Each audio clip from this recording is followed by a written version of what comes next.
Shabbat Shalom, everybody. Welcome to KBL. Today is a celebration of deliverance. My name is King Ahasuerus.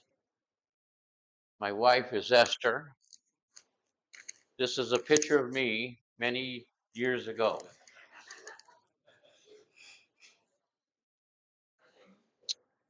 I'm king of all Persia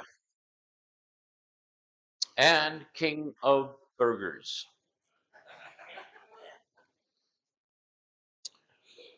We're going to start today's Torah portion, and it is a story about deliverance, about a story of great bravery, about stepping out of your place to become something that you never thought you could be. Story about a woman named Ishtar. Now, Ishtar actually means a star, which means to be hidden or concealed.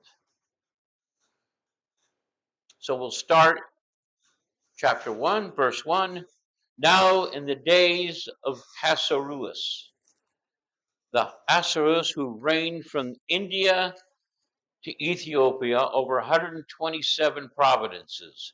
In those 2 days, when the king Ahasuerus sat on his royal throne in Susa, in the citadel, in the 3rd year of his reign, he gave a great feast of all his officials and servants and army in Persia and Media, and the nobles and the governors and the provinces were all before him, while he showed his riches and his royal glory, and the splendor and the pomp of the greatness of his days, 180 days. Now this is a picture of my kingdom. This is Persia. It was vast, like I said, from India all the way to Ethiopia. It was huge.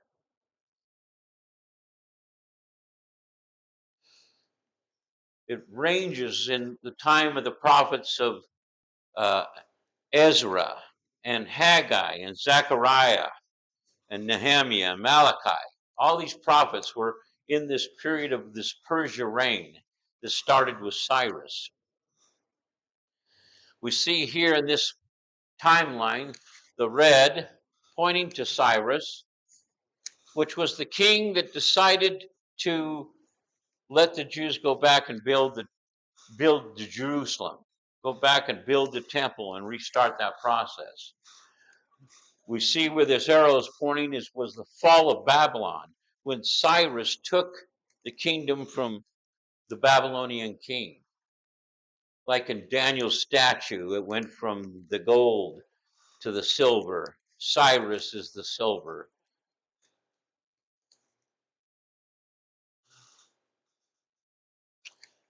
And I saw in the vision when I was in Susa, the citadel. Now this is Daniel talking. He's in the same place that Esther's seen as all this is going on. And he says, I went in Susa, the citadel, which is in the province of Elam. Elam is Iran. Now in Esther 1, now in the days of Ahasuerus, the Ahasuerus who reigned from India to Ethiopia over 127 provinces, in those days when the king sat on his royal throne in Susa, the citadel. And then in Nehemiah, when it talks about this, and it happened in the months of Kislev in the 12th year, as I was in Susa, the citadel, the same place, that Hanai, one of my brothers, came, and a certain man from Judah, and I asked him concerning the Jews, who escaped, who had survived the exile, and concerning Jerusalem. So you have all these characters talking about Susa in the citadel in Iran, in Persia. Here is a picture of Susa in Elam. And you can see right here, you can see Elam, you can see the Medes at the top, the Persians, because this is the Medo-Persian Empire,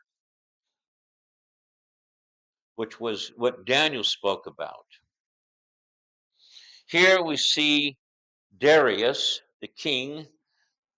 This was his reign, and he uh, he was the one that took from Cyrus, took the kingdom. Now Cyrus was the one that, Daniel went and said, "Hey, look, Cyrus, your name's in the book of Isaiah.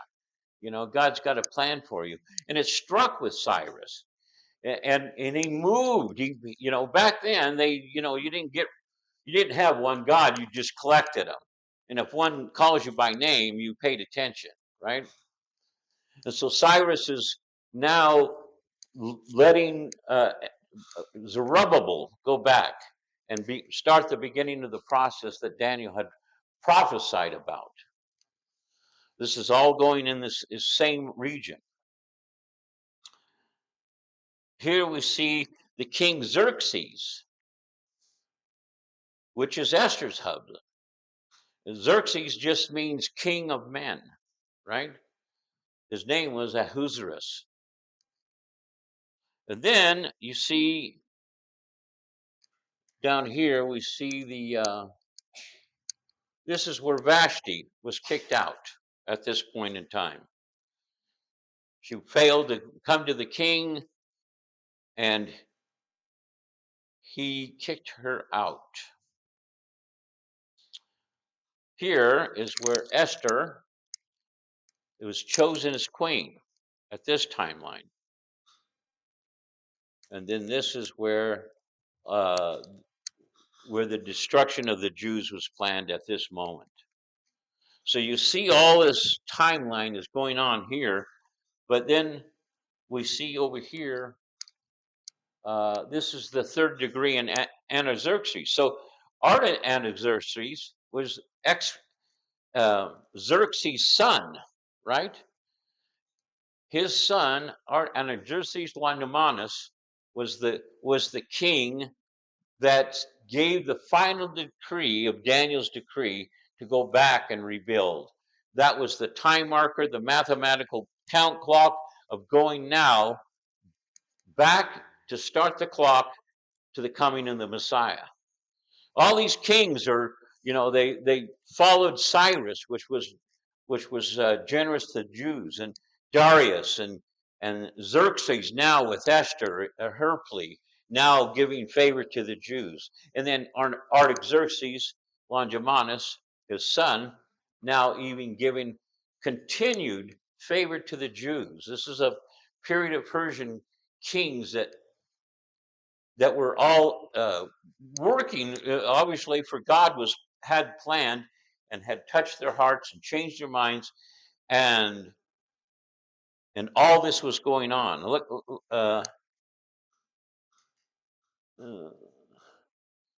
and then we see down here at the bottom the red line, right? That's the time of Esther.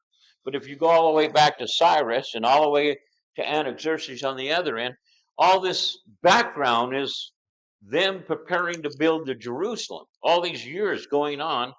And then you got Esther, which is a deliverance of Israel to go back. But then you got, within a deliverance, you got another deliverance of Esther being delivered out of time. So God's going through all this effort to get them back, to restore Jerusalem, just to destroy them in Persia. No, he's not going to do that. We see here, this is the timeline of the prophets. We got Ezra, we got Esther, we got Nehemiah.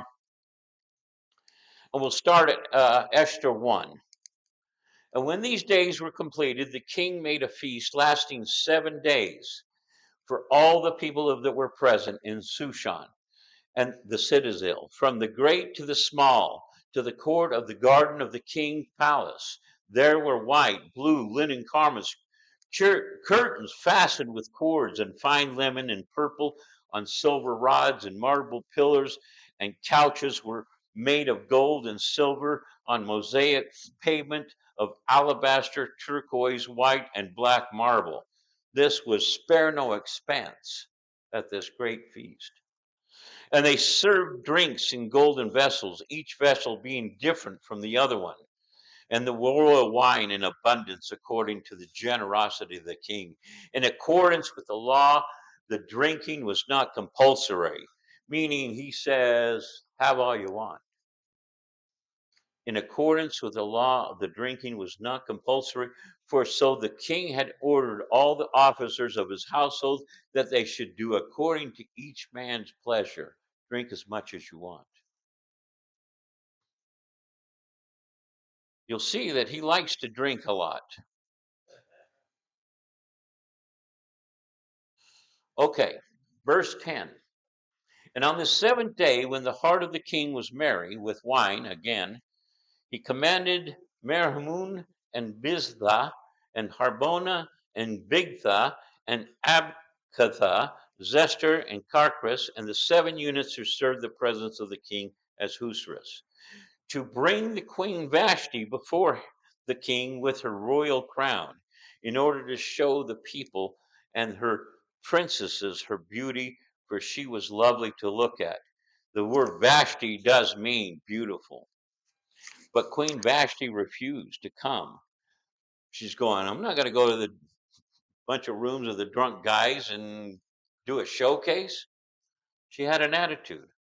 She says she refused to come to the king's command delivered by the eunuchs. At the king became enraged, and his anger burned with him. He's a little buzzed, and now he's mad. Then the king said to the wise men, who knew the times? For this was the king's procedure toward all who were versed in the law and judgment, that the men next to him, being Kashrina and Sethar and Admatha and Tarshish and Maris and Marcina and Mechmukan, the 7 princes of Persia and Media, who saw the king's face and sat first in the kingdom, according to the law, what is to be done to the queen Vashti, because she did not perform the command of the king Ahasuerus delivered by the eunuchs. As we've seen in that little clip, they were very strict about the law. Verse 16, then Mukuna said to the presence of the king and the officials, not only against the king has Queen Vashti done wrong, but also against the officials and all the people who are in all the province of King Ahasuerus. For the queen's behavior will be made known to all women, and then to look at their husbands with contempt. This is going to cause a movement, right? Since they saw the king Ahasuerus commanded Queen Vashti to be brought before him, and she did not come. This very day, the noble women of Persia and Media, who have heard of the queen's behavior, will say the same to all the king's officials, and there will be contempt and wrath in plenty. So this is more than just about making the king mad. This was a ripple effect throughout the king that sets an example, and they're worried about that. Verse 19, and if it please the king, let the royal order go out from him, and let it be written among the laws of the Persians and the Medes, so that it may be repealed, that Vashti is never again to come before the king Ahasuerus. And let the king give her royal position to another, who is better than she. So when the decree was made by the king, is proclaimed throughout all the kingdom, for it is vast, and all women will give honor to their husbands. And these things, when the anger of the king Ahasuerus had abated, he had remembered Vashti and what she had done and what had been decreed after her. Then the king's young men who attended there said, let beautiful young virgins be sought out for the king, and let the king appoint officers in all the provinces of the kingdom to gather, and all the beautiful young virgins to come to a harem in Susa, in the citadel, under the custody of Haggai, the king's eunuch, who is in charge of the women. And let the cosmetics be given to him, and let the young woman who pleases the king be queen instead of Vashti. This pleased the king, and he did so. Now there was a Jew in Susa, the citadel, whose name was Mordecai,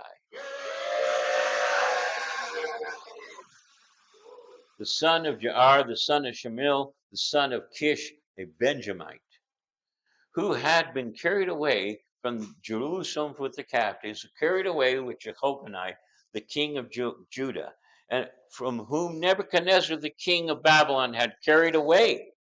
He was bringing up to Hadassah, that is Esther, the daughter of his uncle. So she had neither father nor mother. The young woman had a beautiful figure and was lovely to look at. And when her father and mother died, Mordecai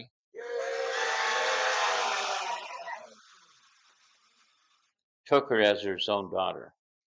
So this son of Jair, this guy named Shemel, son of Kish, a Benjamite, right? He's got a history back in Israel. But now Nebuchadnezzar has taken him off, and now he's ended off in Persia, the land of Susa, in Iran, in the land of Susa. He's got a history, so we'll read about it. When the King David came to Hebarium and came out a man of the family of the house of Saul, a Benjamite, whose name was Shemiel, the son of Gerar. Same guy. And he came to the curse, and he came and he cursed continually and threw stones at David. And not all the servants of the king's mighty men were there on the right hand and on the left. And Shemiel said, as he cursed, get out, you man of blood, you worthless man. The Lord has avenged you and all the blood of the house of Saul, in whose place you have reigned, and the Lord has given the kingdom into your hands, son Absalom. See, your evil is upon you. You are a man of blood. Later, he repents, but he ends up in Babylon. And now he's presenting Hadassah as one of the young choices for the king. Verse 8, so when the king's order and the edict were proclaimed, when many young women were gathered in Susa and citadel in the custody of Haggai, Esther also taken into the king's palace and put into custody of Haggai, who had charge of the women. And the young woman pleased him and won his favor. The young woman, Esther, pleased him and won his favor, and he quickly provided her with cosmetics, her portion of food, and the 7 chosen young women from the king's palace, and advanced her, young woman, to the best place in the harem. So you can see the sequence of events that's starting to build to get to the final thing. All this is just, looks like happen chance, but we know there's something in the background that's causing all these things to fall in place. And Esther had not made known her people or kindred, for Mordecai had commanded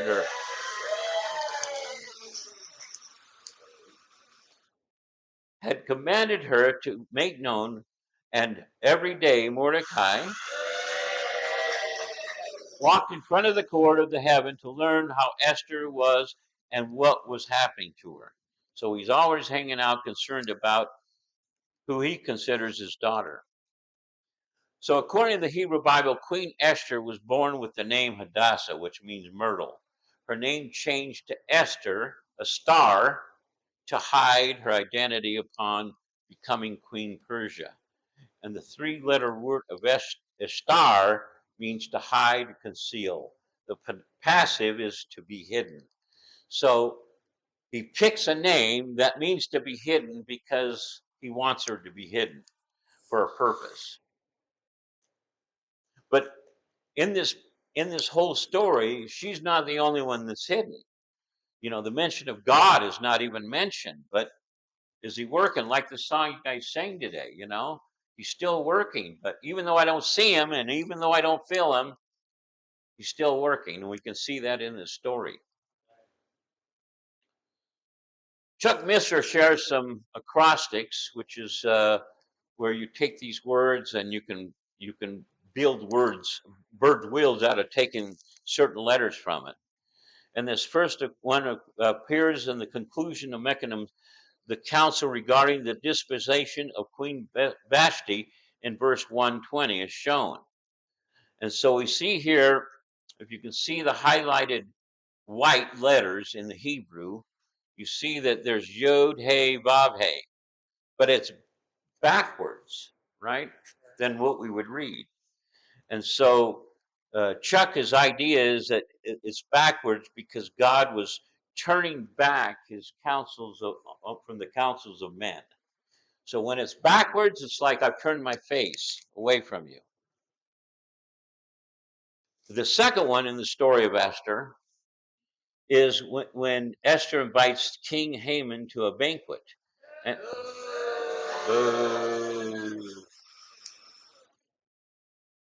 and so we see this time that Yod He Vav He is in there, but it's moving from left to right, which is how you would normally read it. And so he says this is because God was initiating the action forward. God was ruling and causing Esther to act. So she's moving into this plan to set Haman up.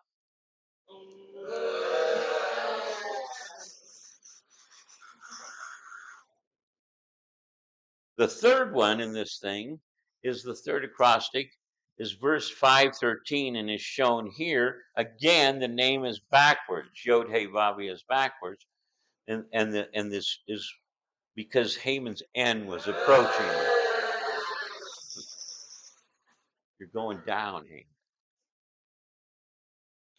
And then we have this fourth one in verse 7, and it's the third is formed by the final letters for Haman's end has come, right? And so you can see that it's that he's changing these things in the verses of the story according to the context and what the story is unfolding at the time. And so God is hidden in the story, but yet he's hidden in the important places that reveals the story. And then here's another one that's interesting. This is Pilate's letter that he put above the cross of Yeshua, above his head, right? And it said, Ha Yehudim ve'melach ha-Nazari Yeshua, right? And so when you do the same thing acrostic, you'll see you'll see backwards Yeshua, Yod, Ha Nazarim, He, Va Melech, and then Ha Yehudim, which says Jesus of Nazareth, King of the Jews.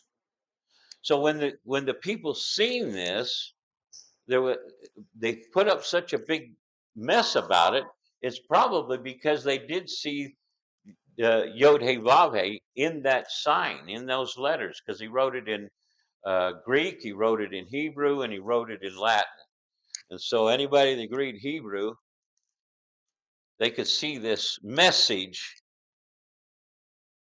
of the Father and who Yeshua really is. Deuteronomy 31, and the Lord said to Moses, "Behold, you're about to lie down with your fathers, and then this people will rise and whore above the foreign gods among them, and in the land they are entering, and they will forsake me and break my covenant that I may mate with them. Then my anger will be kindled against them in that day, and I will forsake them, and I will hide my face from them, and they will be devoured, and many evils and troubles will come upon them, so that they will say in that day, have not these evils come upon us because our God is not among us? And I will surely hide my face in that day because of all the evil and all the things they have done, because they have turned to other gods." So God does hide his face. He reverses his name in places that it doesn't want you to see. And in fact, it was such a thing, they were saying it's because God's not even among us. Surely he has hidden his face. And so when we hear the Aaronic blessing, it's like uh, may his face shine upon you, right?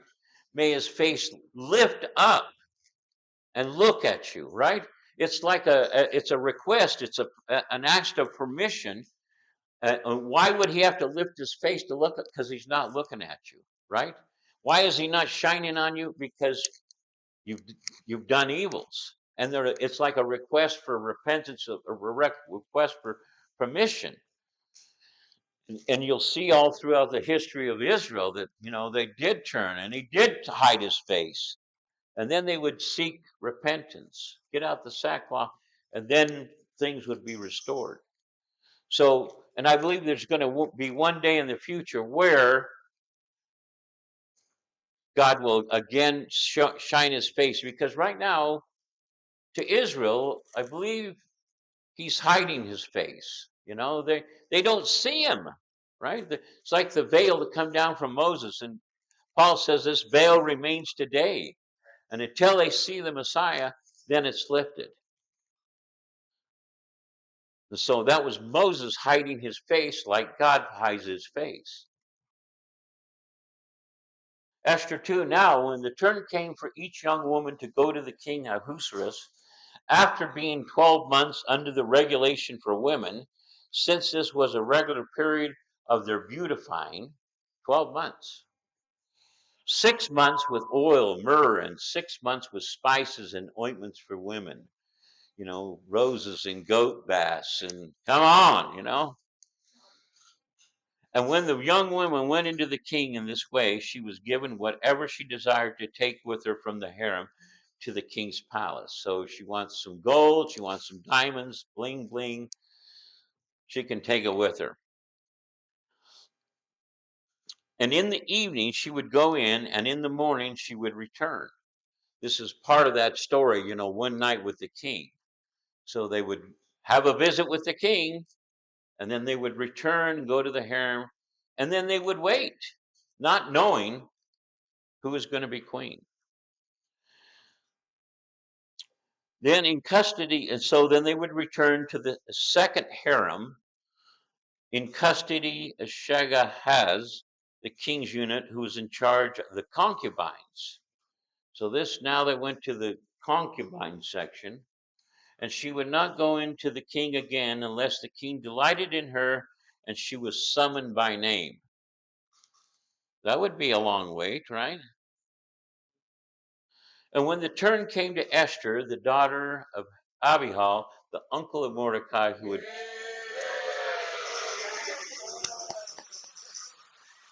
had taken her for his own daughter to go into the king, she asked for nothing except what Haggai, the king eunuch who was in charge of the woman, advised. Now, King Esther was winning favor in the eyes of all who saw her, and when Esther was taken to King Ahasuerus into the royal palace in the 10th month, which is the 10th of Tebeth, in the 7th year of his reign, the king loved Esther more than all the women, and she won grace and favor in his sight more than all the virgins that he had set the royal crown on her head and made her queen. So something was special about Esther. I mean, obviously she was beautiful, and I'm sure all these women were beautiful, right? Uh, Maybe the eunuch told her, "Yeah, don't wear so much bling bling, and don't put on, the all that makeup." Maybe he was just saying keep it simple. I don't know, but whatever he told her, it worked, and also her charm, and also the providence of God is working here. Let's see, verse 17, and King loved Esther more than all the women, and she won grace and favor in the sight more than all the virgins, so that he set the crown on her head and made her queen instead of Vashti. Then the king gave a great feast for all of his officials and servants. It was Esther's feast. He was granted a remission of taxes to the providence and give gifts with the royal generosity. This was a feast for the bride. I think we're going to have one too. Now, when the virgins were gathered together for the second time, Mordecai was sitting in the king's gate. Esther had not come made known to her kindred or her people as Mordecai had commanded her. For Esther obeyed Mordecai just as when she brought up him. And in those days, Mordecai was sitting at the king's gate.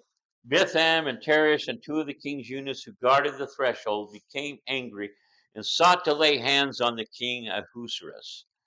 And this came to the knowledge of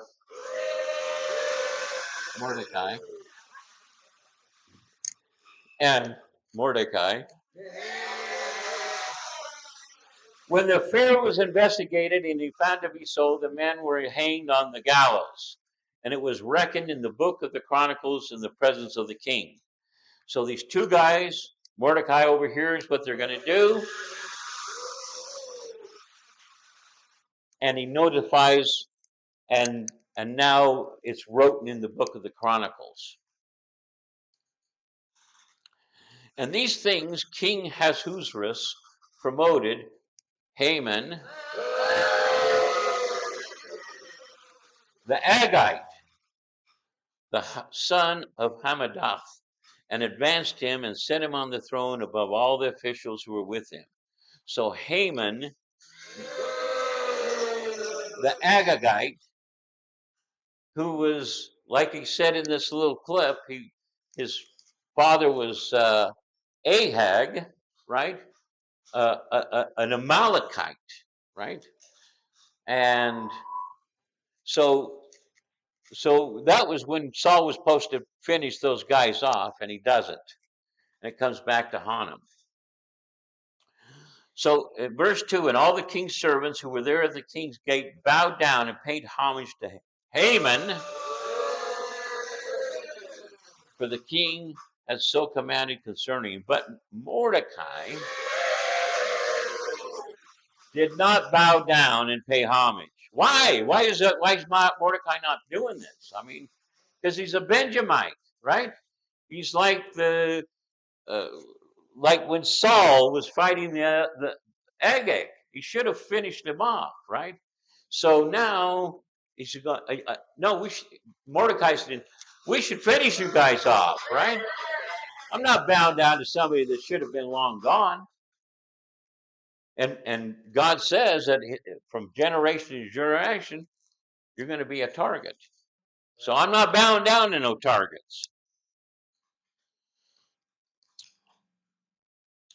So then the king's servants who were at the king's gate said to Mordecai, why do you transgress the king's command? And when they spoke to him day after day, he would not listen to them. And they told Haman, in order to see whether Mordecai words would stand, for he had told them that he was a Jew. And when Haman saw that Mordecai did not bow down or pay homage to him, Haman was filled with fury, but he disdained to lay hands on Mordecai alone. So that had been known to him, the people of Mordecai, Haman sought to destroy. And the people of Mordecai throughout the whole kingdom of Ahasuerus. Should we read that one again? No.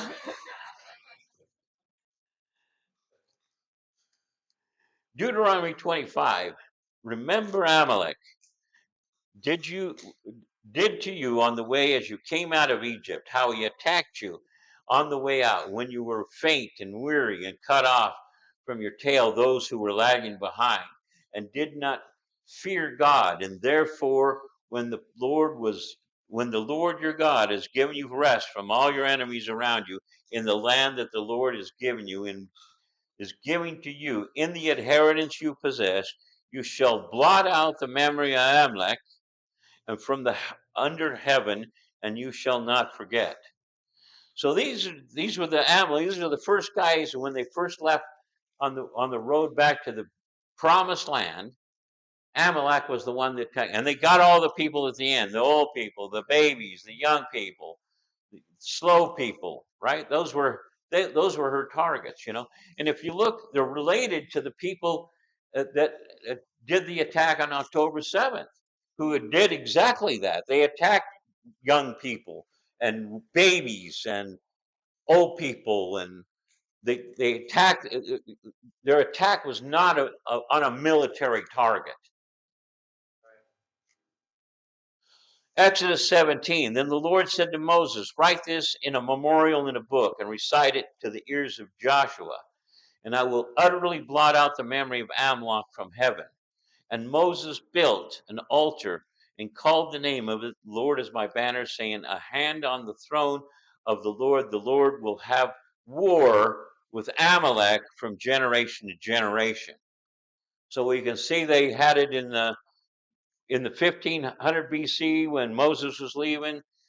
Saul was supposed to deal with it in the 1000 BC. Now we are in the 500 BC.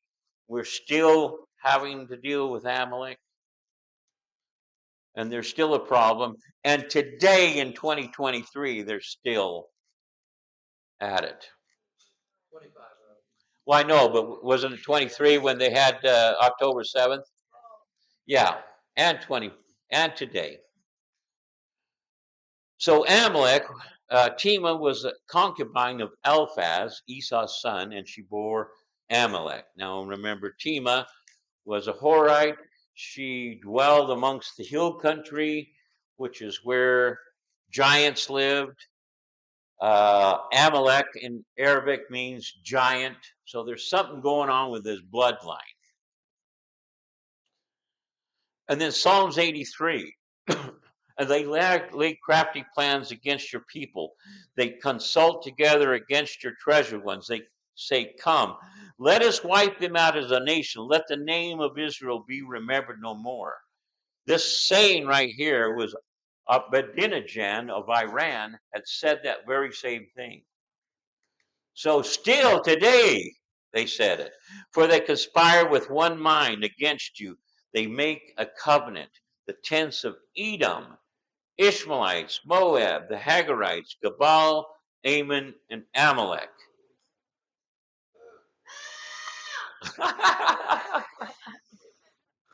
So you can see over here on this map, they just list everything in Psalms 83. And these people group are all surrounding Israel. Israel is surrounded by enemies. It's a miracle that they're still here today. And in same Psalms 83, it says these people have in one mind, right? In book of Revelation, it's talking about the beast, right? And the kings of the beast said they all have one mind, right? Same people. 1 Samuel 15, and Samuel said to Saul, "Lord, send me to anoint your king over his people Israel. Now therefore listen to the words of the Lord. Thus says the Lord of hosts, I have noted what Amalek did to you in Israel, opposing them on the way when they come out of Israel. Now go and strike Amalek and devote them to destruction, and that they have, and all that they have, do not spare them, but kill the man, the woman, the child, the infant, the ox and the sheep and the camel and the donkey." Right? So last time we talked about this, and Heiser talks about the people that God said to devote to destruction were these people in these hill country. Amalex means giant. There's something going on with this bloodline. There's something going on with the people that live in the hill country. Those are the people that Joshua fought with, the uh, uh, king of Sagan and the king of Oz, these giant people that had 13-foot beds. Something's going on. And he tells them, devote them to destruction. And Samuel said to Saul, and Saul said, "Blessed be you to the Lord. I performed in the commandment of the Lord." And Samuel said, "What then is this bleating of sheep in my ears, the lowing of oxen that I hear?" Saul said, "Oh, they brought them up from the Amalekites, for the people spared the best of the sheep and the oxen to sacrifice to the Lord your God, and the rest we have devoted to destruction."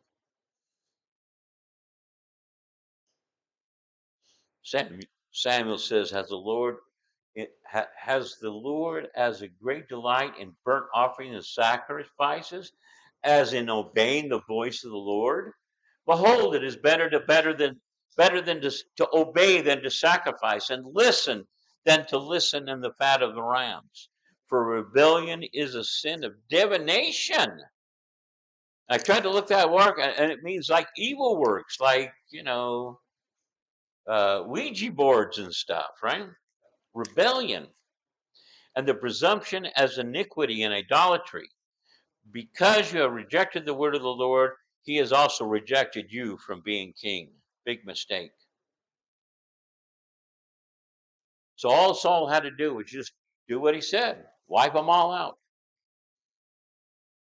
Then we won't have problems with him, and Esther won't have a problem with him. And in the first month, with the month of Nisan, in the 12th year of the king Ahasuerus, they cast Pur. Pur means lot. Purim means plural, would mean lots. And they cast lots, that is, that they cast lots before Haman, day after day. And they cast it month after month till the 12th month which is the month of Adar. And then Haman said to King Ahasuerus, there is a certain people scattered abroad and dispersed amongst the people in all the province of your kingdom. Their laws are different than from those of every other people, and they do not keep the king's laws, so that it is not to the king's profit to tolerate them. If it please the king, let it be decreed that they be destroyed, and I will pay 10,000 talents of silver into the hands of those who have charge of the king's business, and they may put it into the king's treasury. 10,000 talents of silver. So the king took the signet ring from the hand and gave it to Haman the Haggite. Boo. And the son of Hammedatha,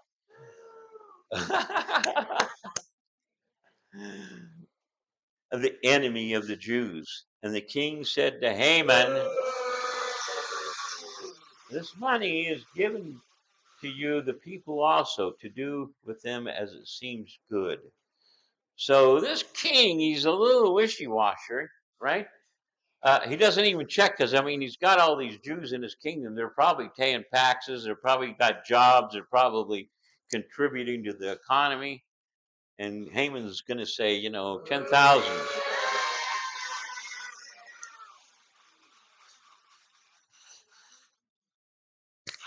So 10,000 talents in the Bible, 10,000 talents would equal 60 million denarii, or 60 million days of work.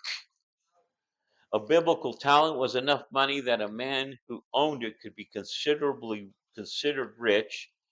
10,000 talents was an astronomical amount of money for a common man, and it was also an unforgivable debt. For chapter 3. Then the king's scribes were summoned on the 13th day of the month, and the edict, according to the Haman commanded, was written to the king's satraps and to the governors, and all over the provinces of the officials of the people, to every province in his own script, and every people in his own language, was written in the name of King Ahasuerus, and sealed with the king's signet ring. This is a death sentence to the Jews. Letters were sent by couriers to all the king's province with instructions to destroy, to kill, and to annihilate the Jews. This is almost the same language when God says, devote these guys to destruction. And now they're saying this, devote Jews to destruction. And to annihilate all the Jews, young, listen to this, young and old and women and children. Same language, right? This is reversed now. In that day, the 13th day of the 12th month, which is the month of Adar, and to plunder their goods. A copy of the document was issued as a decree to every province by proclamation to all the people to be ready for that day. The couriers were sent out hurriedly by order of the king. The decree was issued by Susa in the citadel, and the king and Haman. Did I say Haman? No. Sat down to drink, but the city of Susa was thrown. Okay, so all the letters, and we've seen how big that Persian empire was. From India all the way to Ethiopia was huge. So it takes a while, you know, like sending an email or anything. They got to put them on a horse and they got to travel and then they got to travel and they got to travel. It takes a while. So, and I don't know, obviously this has taken months, right? And so if you wanted to say, oh, never mind, you know, you're going to have to wait for the horses to get back to send out another letter. Could be too late by then. So when Mordecai learned that all had been done, Mordecai tore his clothes and put on sackcloth and ashes and went out into the midst of the city, and he cried out with a loud and bitter cry. He went up to the entrance of the king's gate, and no one was allowed to enter the king's gate clothed in sackcloth. And in every province where the king's command and his decree was reached, there was a great mourning among the Jews, with fasting and weeping and lamenting, and many of them lay in sackcloth and ashes. Verse 4, when Esther's young women and her eunuchs came and told the queen was deeply distressed, she sent out garments to clothe Mordecai so that he might take off his sackcloth, but he would not. He would not accept it. And then Esther called for Hathach, one of the king's eunuchs, who had been appointed to attend her, and ordered him to go to Mordecai to learn what this was and why it was. And Hathach went out to Mordecai in the open square in the city of the front of the king's gate. And Mordecai told him all that had happened to him and the exact sum of money that you have to wait for me to say it, guys. And Haman promised to pay into the king's treasury for the destruction of the Jews. Mordecai also gave him the copy of the written decree issued in Susa for their destruction, that he might show it to Esther and explain it to her and command it to her, to the king, to beg his favor and plead with him on behalf of the people. And Hathach went and told Esther what Mordecai had said. Then Esther spoke to Hathach and commanded him to go to Mordecai and say, all the king's servants and all the people of the king's province know that if any man or woman goes to the king inside the inner court without being called, there is but one law, to be put to death, except for the one to whom the king holds out his golden scepter, so that he may live. But as for me, I have not been called to come in to the king these 30 days. Then Mordecai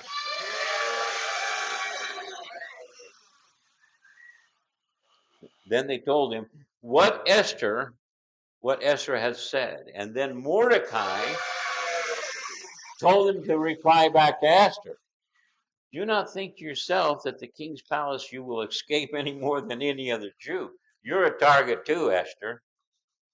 And if you will keep silent at this time, relief and deliverance will rise for the Jews from another place. But for you, your father's house will perish. So he's saying somehow it's going to come, but he doesn't say, God will save us. He never cries out to God. God is missing from the entire book of this story. Only in they don't cry to him. You don't see him praying to him. You don't see him saying, God help us, but yet he's there. And for if you keep silent, and relief and deliverance will rise for the Jews from another place. Where's it going to come from? But for you and your father's house will perish, and who knows where you have not come to the kingdom for such a time as this. It's a famous line, right? So, God, you don't see him, you don't feel him, but he's working, and he's setting this all up. And he put you in this position. She's the only one that could fix it at this point, right?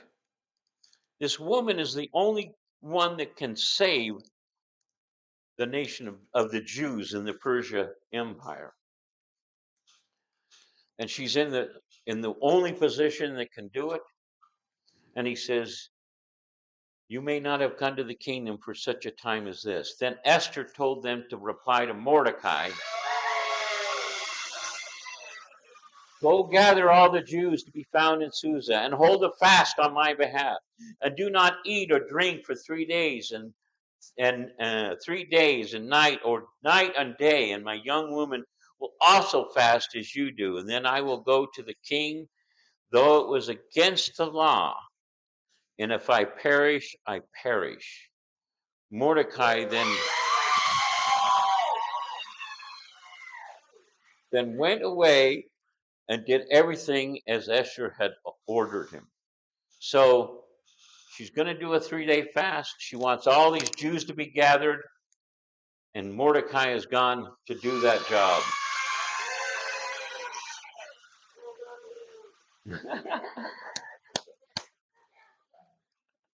I love you too. On the 3rd day, Esther put on her royal robes and stood in the inner court of the king's palace in front of the king's quarters while the king was sitting on the royal throne inside the throne room opposite the entrance to the palace. And when the king saw Queen Esther standing in the court, she won favor in his sight. And he held out to Esther the golden scepter that was in his hand. And Esther approached and touched the scepter. And the king said to her, what is it, Queen Esther? What is your request? It shall be given to you. So, the king's not dumb. He knows that she can't come into this, except at the risk of her life. And he's saying this must be important to you, Esther. And he goes, what is your request? It shall be given to you, even to the half of the kingdom. He knows that's how important it is that she comes into the presence of a king not called for, risking death. And Esther said, if I please the king, let the king and Haman come today.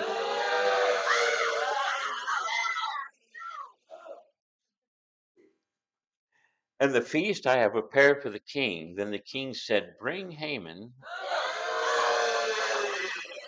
quickly, so that we may do as Esther has asked. He's going, oh, she wants this bad. It's important to her. Go get him. So that we may do as Esther has asked, so that the king and Haman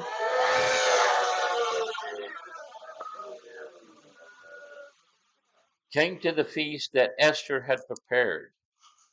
He's being set up. And that they were drinking wine after the feast, and the king said to Esther, what is your wish? It shall be granted you.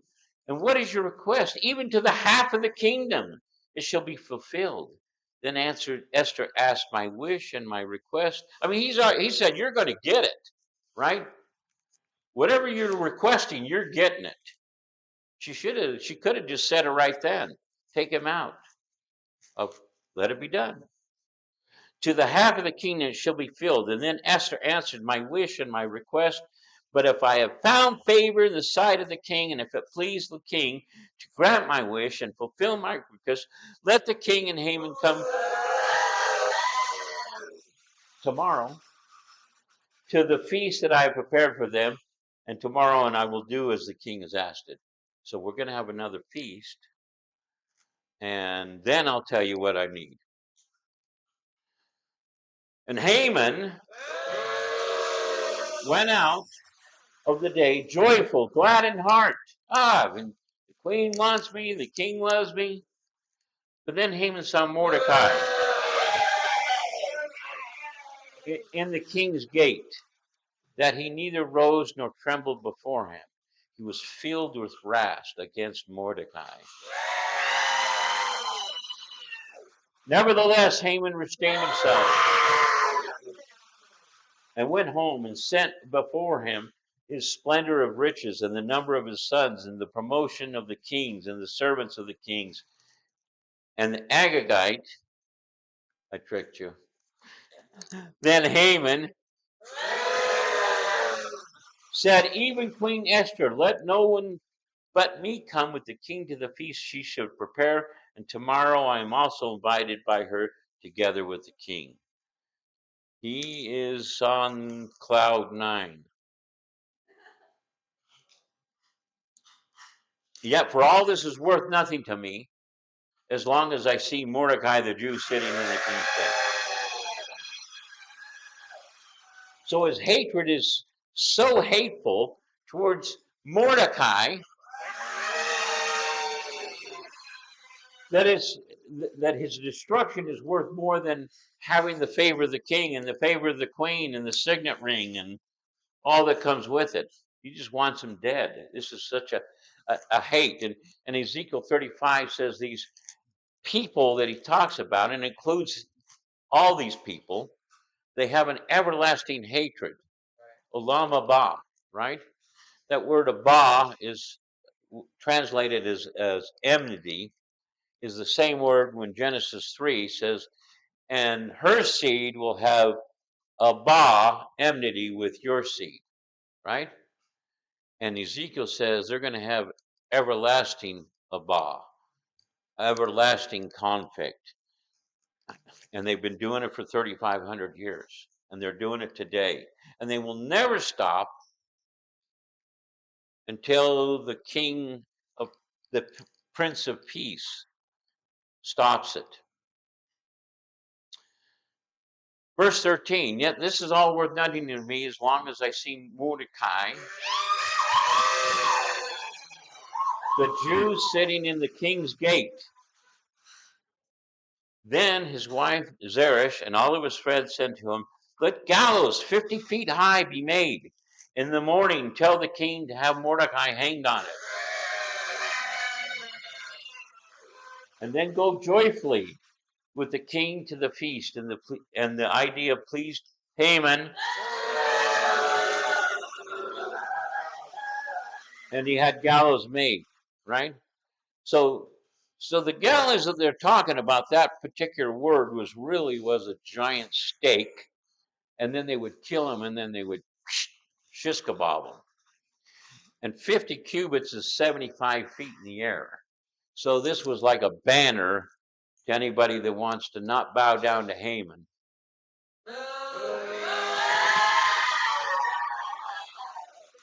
This is your fate. Esther 6.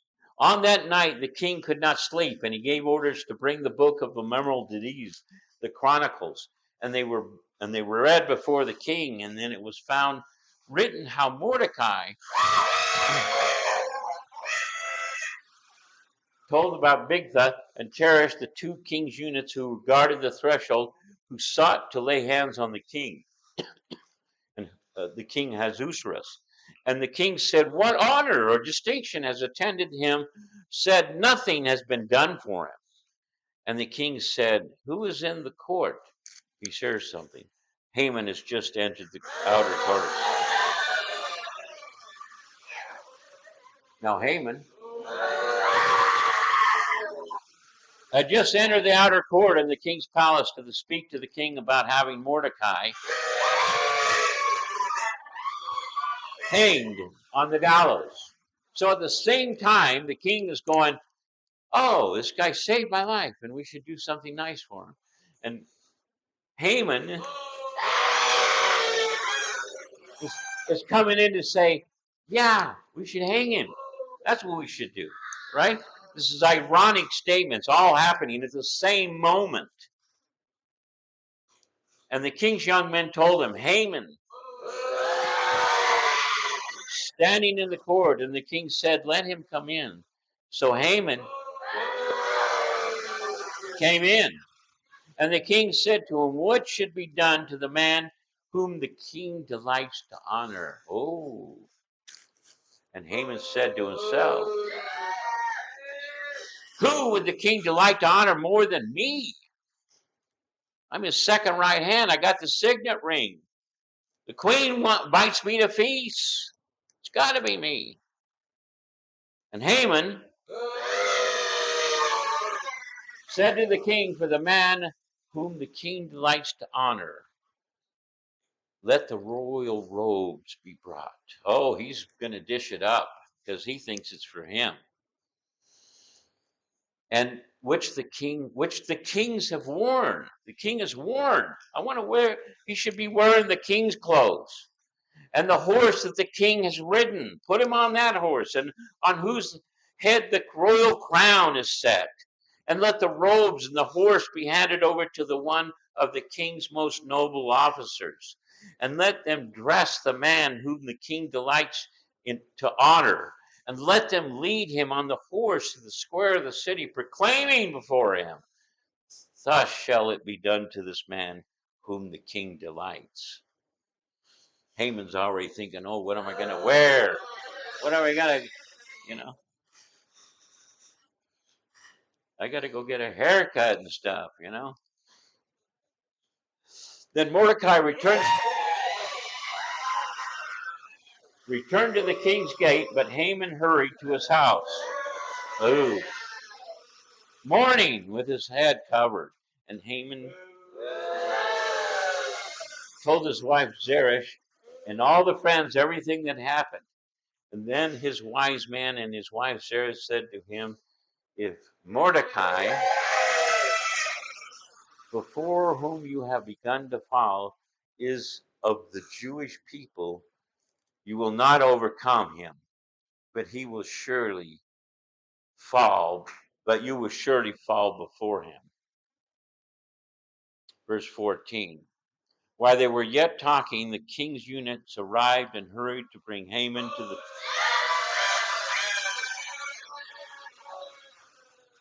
to the feast that Esther prepared.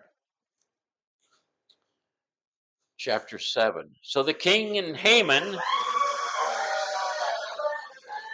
went to the feast with King Esther, and on the second day, and they were drinking wine again in the feast. And the king said to Esther, what is your wish, Queen Esther? It shall be granted to you. What is your request? Even to the half of the kingdom it shall be fulfilled. And Queen Esther answered, if I have found favor in your sight, O king, and if I please the king, let my life be granted me for a wish, and my people for my request, for we have been sold, and I and my people to be destroyed and to be killed and to be annihilated, devoted to destruction.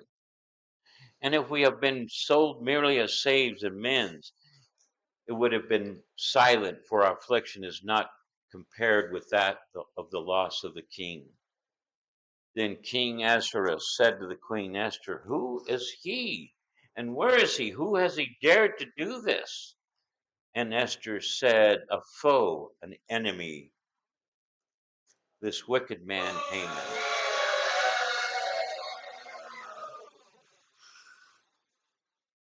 Then Haman was terrified before the king and the queen. And the king arose in a wrath and the wine drinking and went into the palace of the garden. But Haman stayed to beg for his life, and the Queen Esther, he saw that harm was determined against him by the king. And the king returned from the palace garden to the place where he was drinking wine as Haman was falling. Haman was fallen on the couch, he's begging for his life where Esther was. And the king said, where is he? Assault the queen in my presence, in my own house? As for the word left out of the mouth of the king, they covered Haman's face. And Harbona, one of the eunuchs in attendance of the king, wore over the gallows that Haman had prepared for Mordecai,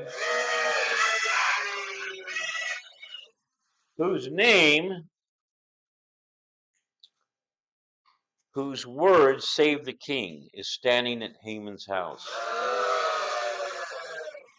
55 cubits, 75 feet high. And the king said, hang him on that. So they hanged Haman on the gallows that he had prepared for Mordecai. Then the wrath of the king was abated. On that day, Ahasuerus gave Queen Esther the house of Haman, the enemy of the Jews. And Mordecai came before the king of Esther and told what he was to her. And the king took off his signet ring, which he had taken from Haman, and gave it to Mordecai. And Esther set Mordecai over the house of Haman.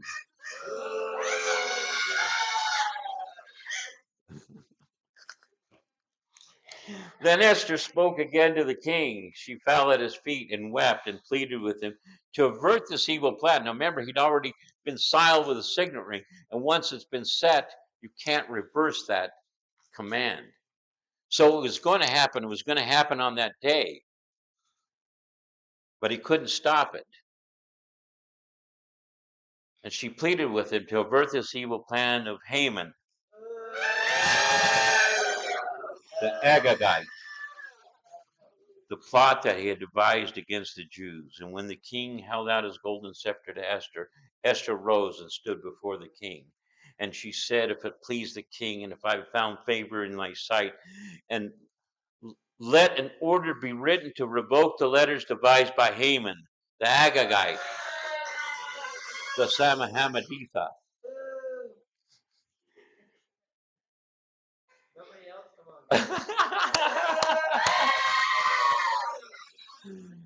Which he wrote to destroy the Jews, whom he had provinces in all the kings. For how could I bear to see the calamity that is coming on my people? Or how can I bear to see the destruction of the kindred, of my kindred? Verse 7, then King Ahasuerus said to Queen Esther and to Mordecai the Jew,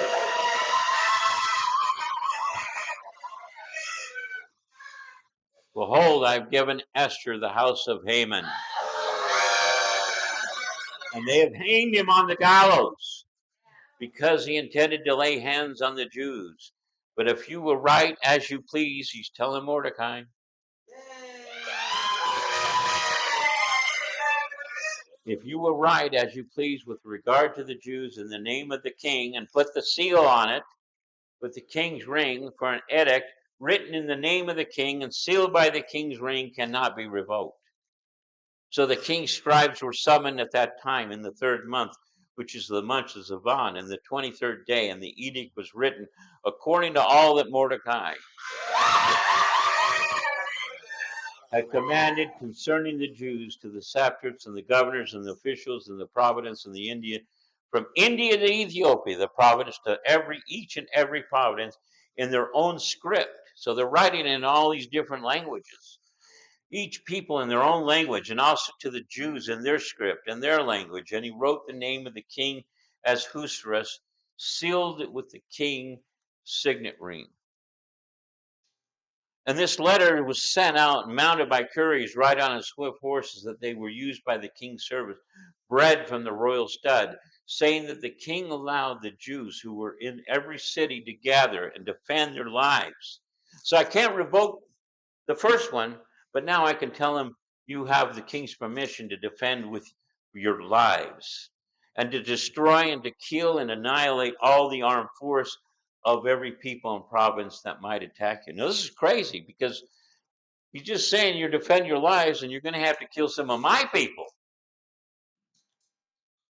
and to annihilate any armed force of the people or province that might attack them, and children and women included, and to plunder their goods on one day throughout the province of King Ahasuerus on the 13th day in the 12th month, which is the month of Agar.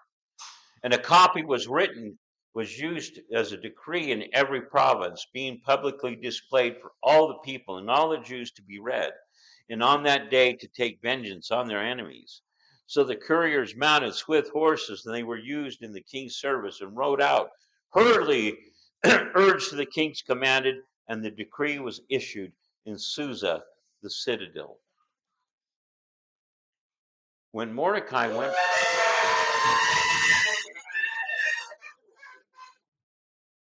went out from the presence of the king in the royal robes of the blue and the white and the great golden crown and the robe and the fine linens and the purple, and the city of Susa shouted and rejoiced. And the kings lighted in the gladness of the joy and the honor. And in every province and every city, wherever the king's command and his edict reached, there was a gladness and a joy among the Jews, a feast and a holiday. And many from the people of the country declared themselves Jews for the fear that the Jews had fallen on them. Yeah, I'm a Jew, right? Now in the 12th month, which is the month of Adar, and the 13th day of the same, the king command and the edict were about to be carried out on the very day when the enemies of the Jews hoped to gain mastery over them. The reverse occurred. The Jews gained mastery over them who was hated. The Jews and their cities throughout the province, and the king Ahasuerus to lay hands on those who sought their harm, and no one could stand against them, for the fear of them had fallen on the people. And the officials of the province, and the satraps, and the governors, and the royal agents also helped the Jews, for the fear of Mordecai had fallen on them. It's kind of like, the fear of the wrath of the Lamb, or the fear of the wrath of Joshua and the Jericho people. They hear these stories of great destruction, and now they're afraid. For Mordecai was great in the king's house, and his fame spread throughout all the provinces, for the man Mordecai grew more and more powerful. And the Jews struck all their enemies with the sword, killing and destroying them, and did as they pleased to those who Oha and Hadilah and Hardiath and Parmathiah and Arsai and Ardai and Isna. You guys say those. And then the 10 sons of Haman, the Sam and Hamadathiah, the enemy of the Jews, but they laid no hands on the plunder. And that very day, the number of those who were killed in Susa citadel reported to the king. And the king said to Queen Esther in Susa the citadel, the Jews have killed and destroyed 500 men, and also 10 sons of Haman. What then shall be done in the rest of the king's providence? Now, what is your wish? It shall be granted you. And what is your request? It shall be fulfilled. And Esther said, if it please the king, let the Jews who are in Susa be allowed tomorrow to do according to this day the edict, that the 10 sons of Haman be hanged on the gallows. So we see in a couple of verses above that the sons were killed, but now she wants them to be hanged on the gallows. So they're already dead, but now they're going to take them up and shishkabam them as a trophy or a sign, a warning.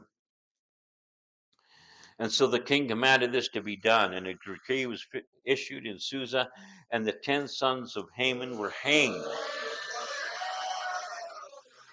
And the Jews were in Susa gathered all on the 14th day of the month, and they killed 300 men in Susa, and they laid no hands on the plunder. So they're not taking spoil, because it's the king's spoil they're taking. Now the rest of the Jews who were in the king's province also gathered to defend their lives, and got relief from their enemies, and killed 75,000 of whom hated them. But they laid no hands on the plunder. And this was the 13th day of the month of Adar, on the 14th day. And they rested and made that day a feast and gladness. But that day that but the Jews who were in Susa gathered on the 13th day and the 14th day and rested on the 15th day. And they were making a day of feast and gladness. Therefore the Jews, the villages who live in the rural towns, hold up the 14th day of the month Adar as a day for gladness and a feasting as a holiday, and the day on which they sent gifts or food to one another. And so that concludes the story of Esther, the story of deliverance, the story of a woman that stood up, that was picked ahead of time, and it was only her that could do it. It was only her to do it.